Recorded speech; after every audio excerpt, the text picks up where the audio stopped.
Welcome to my channel, Coach for Life. Please subscribe, like, share, and click the notification button for more updates. Thank you. Magandang araw sa inyo lahat mga kakiyo. Ang kasabihan na ibabahagi ko sa inyo ngayong araw ay: ang taong walang pangarap ay tulad ng sasakyang walang patutunguhan. Ay naglalarawan ng kahalagahan ng pagkakaroon ng pangarap o layunin sa buhay. Ang pagkakaroon ng pangarap ay nagbibigay ng direksyon at layunin sa buhay ng isang tao. Ito ang nagiging gabay kung saan niya nais pumunta at ano ang nais niyang marating. Bakit ba kailangang mangarap ng isang tao? Narito ang 5 mga kadahilanan. Una, ito ay nagbibigay ng inspirasyon at motibasyon. Ang pangarap ay nagbibigay ng inspirasyon at motibasyon upang magpatuloy sa kabila ng mga pagsubok. Kapag may malinaw na layunin ang isang tao, nagiging mas madali ang pagharap sa mga hamon at pagpupursige upang makamit ang mga ito. Pangalawang kadahilanan, ang pagpapalakas ng kumpiyansa sa sarili. Ang pagkakaroon ng mga pangarap at ang pagkamit sa mga ito ay nagpapataas ng kumpiyansa sa sarili.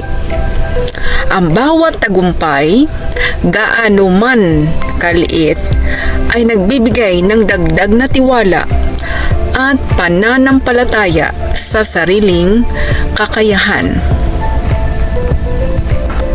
Pangatlong dahilan, ito ay nagbibigay ng direksyon sa buhay. Ang pangarap ay nagsisilbing gabay o direksyon sa buhay ng isang tao.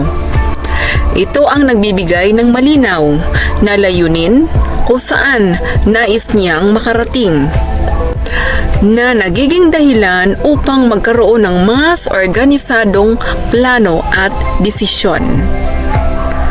Pang-apat na dahilan, pag-unlad at pagsulong. Ang pangarap ay nagtutulak sa isang tao na patuloy na mag-aral, magtrabaho, at maghanap ng mga bagong oportunidad upang mag-improve.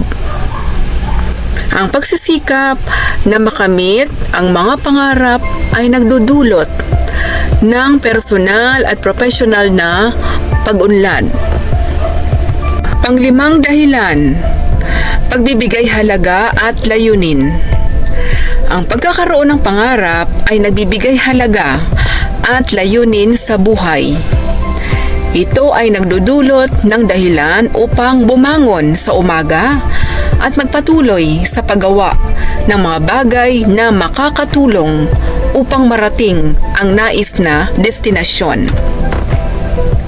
Tulad ng isang sasakyan na may malinaw na destinasyon, ang isang taong may pangarap ay nagiging mas organisado at sistematiko sa kaniyang mga gawain upang marating ang kaniyang mga mithiin.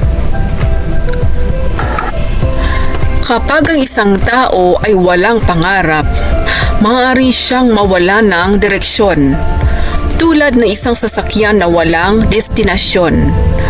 Maaaring paikot-ikot lamang siya at walang mararating na konkretong layunin.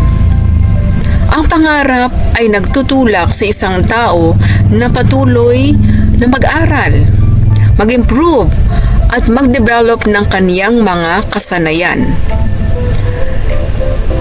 Ito ang nagtutulak sa kanya na maging mas mabuting tao.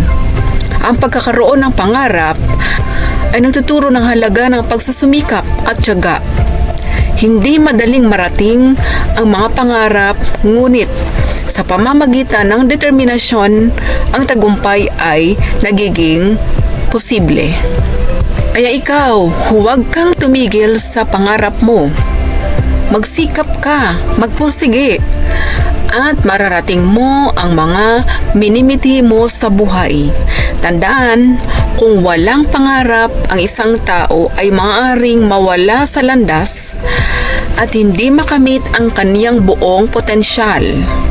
Kaya't mahalagang magkaroon ng mga pangarap na magbibigay daan sa atin upang maging mas matagumpay at kontento sa ating mga buhay. Kayo, mayroon po ba kayong karagdagang dahilan para magpatuloy na mangarap sa buhay? Paki-comment down below. Maraming salamat sa panonood at pakikinig. Naway nakapagbahagi ako ng dagdag kaalaman sa inyo at inspirasyon sa bawat isa. Huwag din pong kalimutang mag-subscribe, like at share, at i-click ang notification bell para updated kayo sa bago kong uploads.